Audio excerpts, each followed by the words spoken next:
ကြာမြက်ရည် Iris ပန်းလေးတွေပွင့်လူရော့ပေါ်လို့နိုးထားမိတဲ့ဖေဖော်ဝါရီရဲ့အဦးဆုံးနနက်ခင်းမှာမြို့ရဲ့မြူတွေကြားကတန်ချက်ကားတွေခေါင်းထိုးထွက်လာတာကိုတွေ့လိုက်ရတယ်။နောက်တော့အမောင်ရယ်ငရဲရယ်အားလို့မဆုံးတော့မဲ့အတန်နဲ့အာကောင်ချစ်អော်နေတဲ့ဦးကောင်းပွင့်မျိုးဆက်ရယ်ချစ်ရယ်တိမ်တွေကတနက်ထင်းနဲ့တူလိုက်တာမင်းကြောက်လားမကြောက်ဘူးယွန်းနာလို့ဖြေ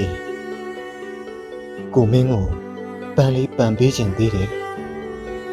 ဒါပေမဲ့ဝမ်းနေစရာပဲဒီတိုင်းပြည်ဟာဘာပန်းမှပွင့်တော့မှာမဟုတ်ဘူးမင်းရဲ့မျက်ရည်ကလေးတွေမို့နေပါလားမိုးကျွေးထားသလားကွယ်အတွင်းရောအပြင်ရော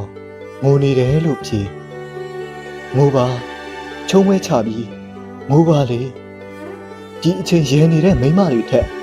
ငိုနေတဲ့မိန်းမတွေကပိုလှတယ်လို့ထင်တယ်မင်းမျက်ဝန်းတွေကတိတ်လာတော့ကြမျက်ရည်ကလည်းတိတ်ကိုလှမှာပေါ့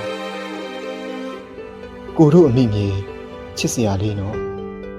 တေနီးရောင်စုံနဲ့လေမင်း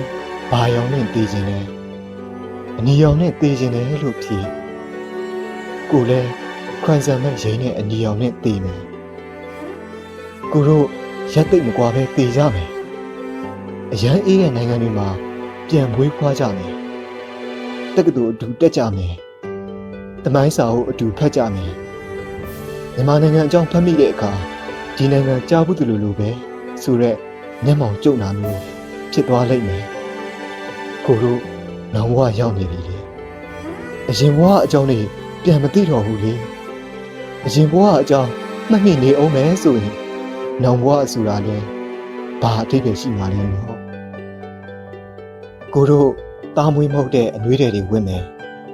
တောင်ရင်စွန်းတန်းကတာယာတွေကိုကြည့်မယ်မင်းကိုသွေးအားကောင်းအောင်ဂရုစိုက်မယ်နှစ်တကူနေရင်ကိုယ်တိုင်လှုပ်ထားတဲ့ဝိုင်းတွေတောက်မယ်ကိုတို့နောင်ဘဝမှာတကယ်ပျော်ရွှင်နိုင်လောက်တယ်ဒါပေမဲ့ထူးဆန်းတဲ့ပြဿနာတစ်ခုတော့ရှိချင်ရှိနိုင်တယ်အဲ့ဒါကတော့နှစ်စဉ်နှစ်တိုင်း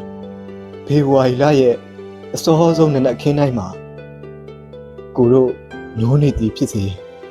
အိမ်မောကြနေသေးသည်ဖြစ်စေကိုတို့မျက်လုံးတောက်စွန်းတွေကဘယ်လိုမှရက်တန်းလို့ရအောင်မျက်ရည်တွေတသွင်းသွင်းစီးကြနေလေရှိတဲ့အကြောင်းပေါ့သူဝေးဆရာသူဝေးရဲ့